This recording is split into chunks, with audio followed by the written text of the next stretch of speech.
Hello, my name is Jason Swain and I'm a licensed clinical social worker. Today I would like to talk about the concept of entering and exiting relapse. I'd like to pick up where I left off in my last presentation. I had mentioned the Jelinek curve and the progress of moving from the experience with substance use as fun to becoming eventually fun and consequences to finally becoming consequences, where a person cannot seem to turn off the consequences in their life and the fun has long been over. The process of recovery oftentimes involves working, building, developing a way out of those consequences. Quite often, utilizing your connections with other people, your connections with other communities, and perhaps a treatment program and other self-help organizations. Most often, a person is going to be working into a position of experiencing consequences, but still having some fun occur in their lives.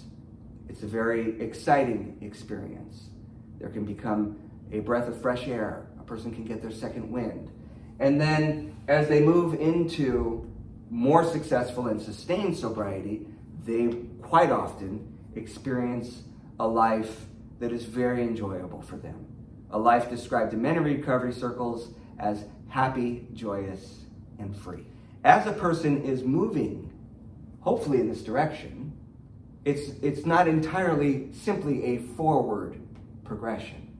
Quite often, a person in recovery may experience 3 steps forward and 2 steps back. Hopefully, 4 steps forward, 1 step back, a few more steps forward. Hopefully they're moving more forward than they are moving back.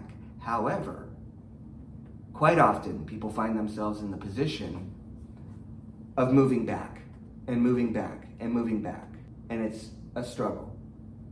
They're not experiencing fun that they hear other people talk about.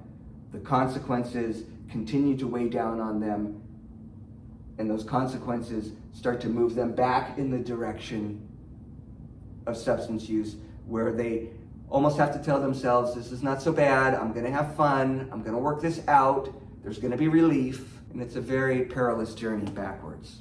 So today, the topic on entering and exiting the relapse process involves an illustration that I like to use. I'm just gonna change this, but keep this idea of a forward and a backwards progression by utilizing that image. And now if that doesn't make any sense to you whatsoever, that's pretty appropriate. But if I start to put things on this image, such as SFO, WC,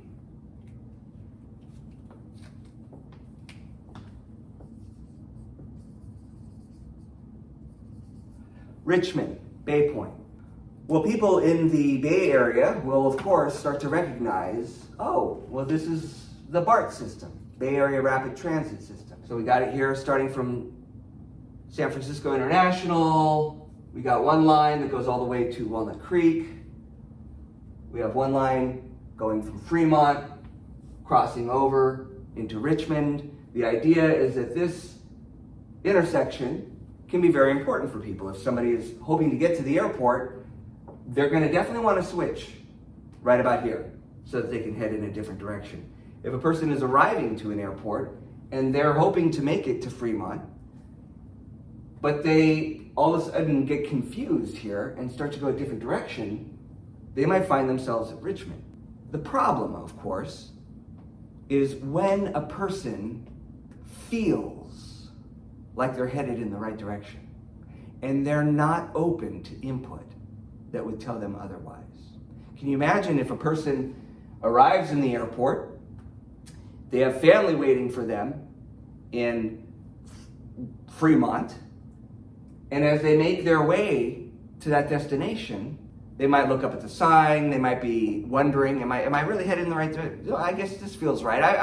I've done this before. About 3 years ago, I flew out here and I visited my family, and so this feels right. And let's say a BART conductor happens to be walking through and asks the individual, who looks like they're out of town. Where are you headed? And that person says Fremont. And the BART conductor says, in that case, you're gonna wanna switch 2 stops ahead. You're gonna wanna switch over to the track that's gonna take you in the direction of Fremont. You're gonna wanna avoid the track that might take you in the direction of Richmond. You might wanna switch up to avoid, of course, the track that would take you to Walnut Creek in order for you to get to your desired destination. Now, what if a person were to say, oh, thank you so much. I really appreciate your concern and your expertise, but I really feel like I'm headed in the right direction. And let's say they stay committed to that direction and it doesn't work out for them. It would be a bit crazy, a bit perhaps insane to tell another person who's been on the BART system, working for the BART system, invested in their job and helping people, to not listen to that type of individual. This seems to be a lot of times what can start to develop for people as they are entering relapse process. They have successfully abstained from their substance use. They've gotten the ball rolling with helping themselves out. They're moving in the right direction, but something makes it so they're actually entering and moving forward in a direction they don't want to be. And quite often, one could say, there are stations involved, stations along the way. There are hallmarks, experiences, attitudes that will show a person that they are actually not headed in the direction that they want to be headed. So for instance, in our program, we describe that first station as a change or of increased stress, difficulty. You're living your life, you're moving forward with your sobriety. For the most part, you're handling life on life's terms. And then at some point, some change occurs that interrupts your daily life. All of a sudden, a change, an experience of, as they say in recovery, life on life's terms occurs. A change or stress is introduced to your situation. The second station can be noted as a station of a reactivation of denial if one is not careful. All of a sudden, the change and increased stress can activate the thinking process that leads to denial, such as romanticizing the substance, having a euphoric recall.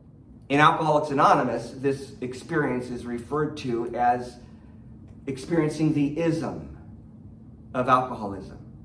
The ism can stand for ISM, incredibly short memory, whereby an alcoholic forgets how bad it got.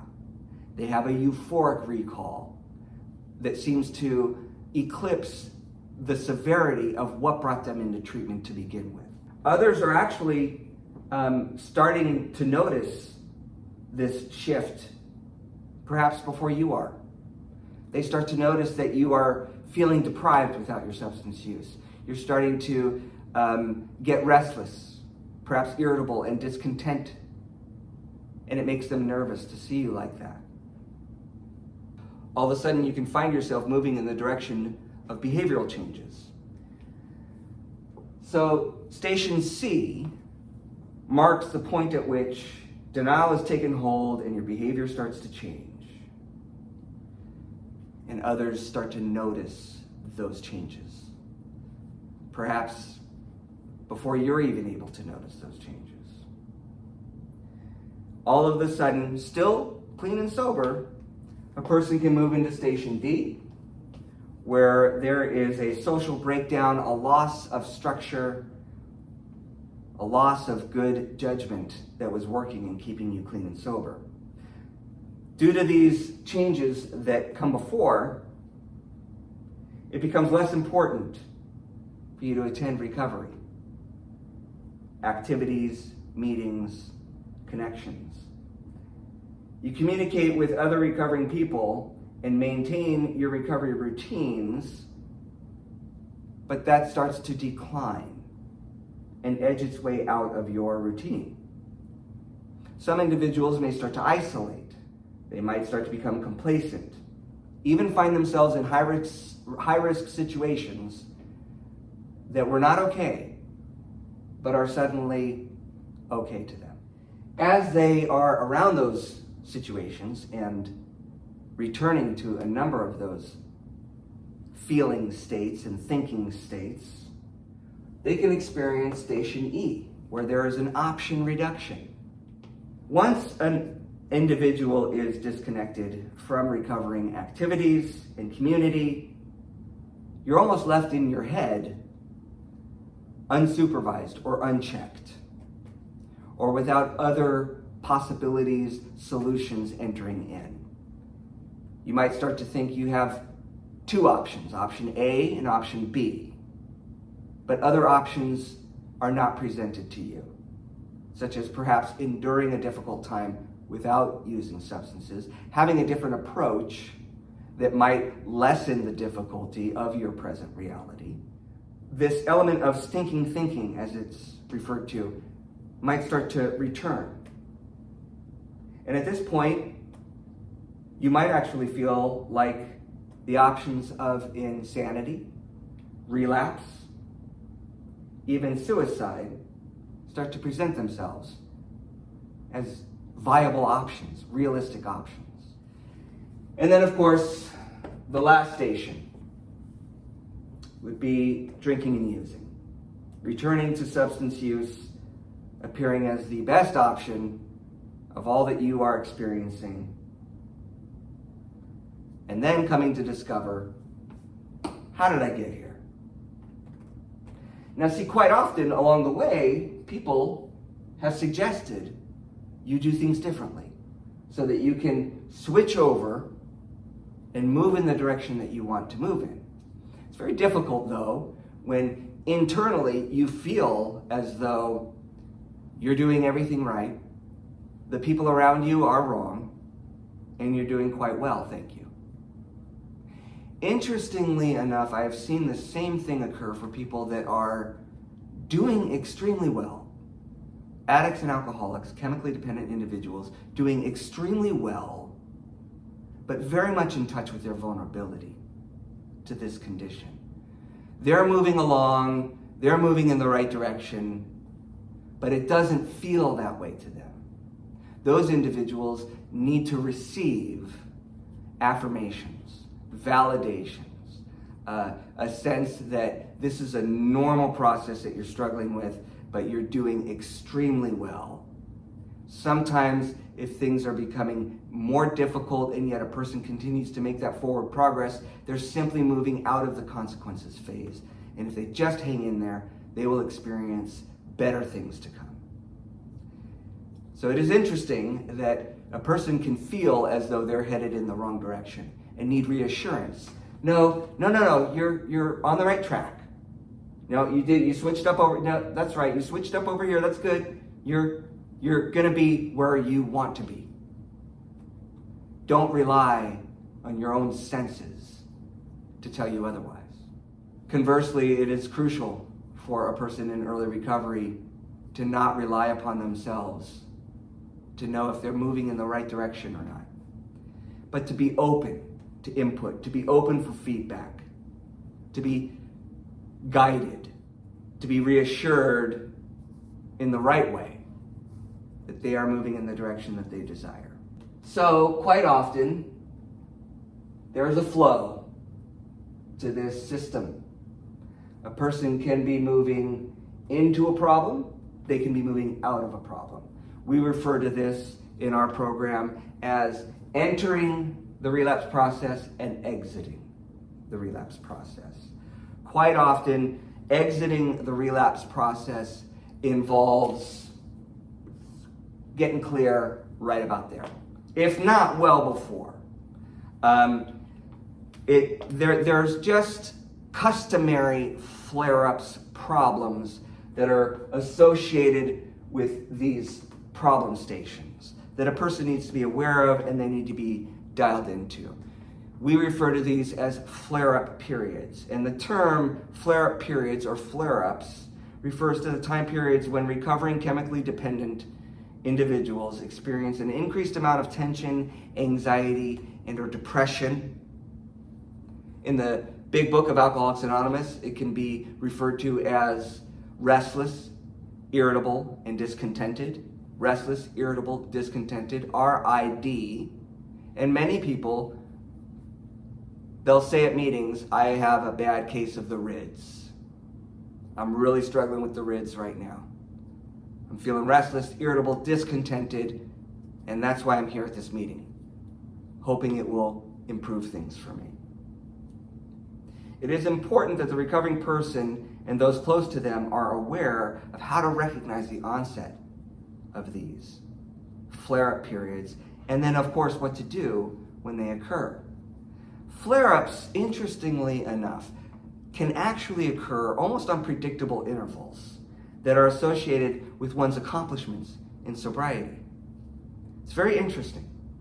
30, 60, 90 days clean and sober, 6 months, 9 months, annually, 18 months, and at noteworthy, significant holidays and other anniversaries, you can almost anticipate a flare-up occurring. Flare-ups are described on a lot of levels: feelings, physical signs, behavioral signs. Let's explore some of those. Regarding feelings, the onset of a flare-up includes feelings like was just mentioned of irritability, moodiness, boredom, restlessness, depression, and or changes in eating or sleeping habits. And these feelings grow in intensity. They can come to a peak that can last a few days. They might not resolve immediately.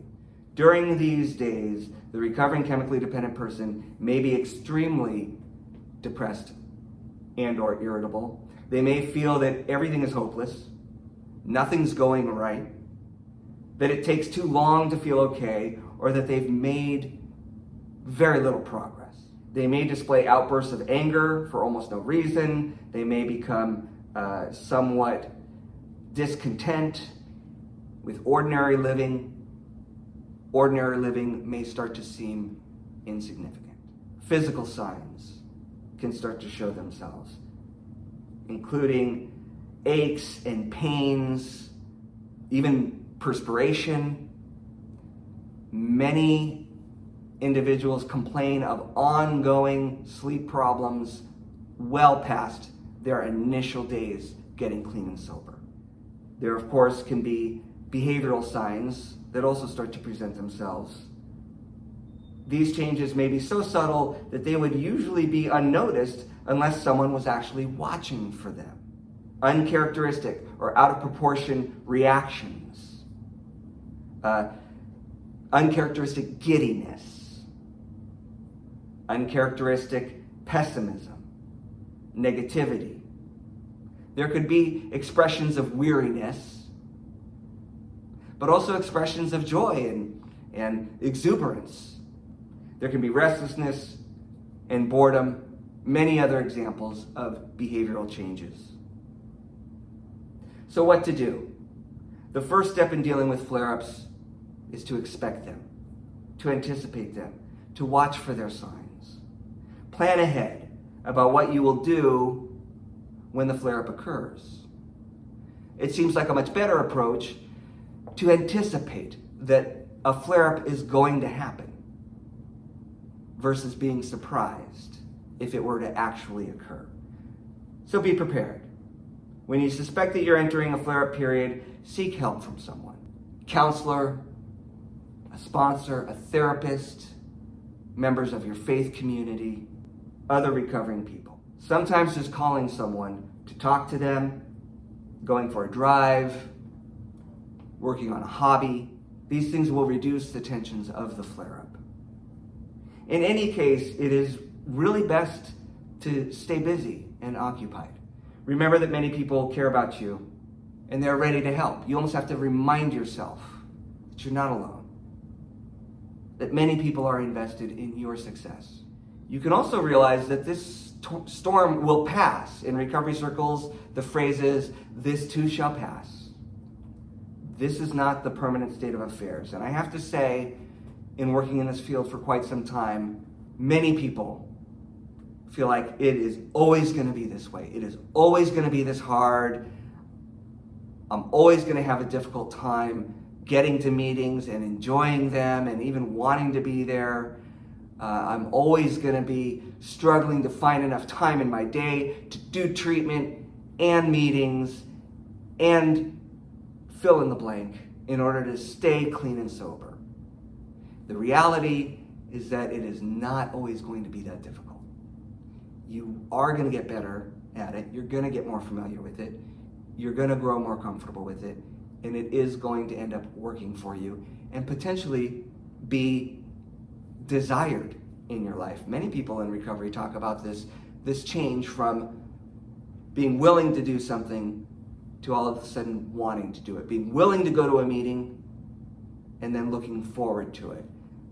I describe that as a transition from willingness to wantingness, where all of a sudden a person may be even surprised that they are looking forward to meeting with their sponsor. They're looking forward to the meeting. They're looking forward to chip night, where everybody celebrates their accomplishments in recovery.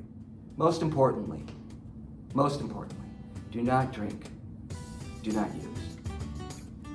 Chemicals are likely to set off a chain reaction in you, and you'll find yourself right back where you started. Only now with the added problems that the current episode of drinking or using now adds to your life. So this is the concept of entering and exiting relapse. Quite often, exiting this process involves your openness to others helping you, your reliance upon the accuracy of their perceptions over your own, deferring to what they see versus what your own senses are communicating to you about the job you're doing, trying to get clean and sober, and trying to stay clean and sober. With that, we will draw to a close with today's concept on entering and exiting the relapse process. It's brought to you by Kaiser Permanente's North Valley Addiction Medicine and Recovery Service.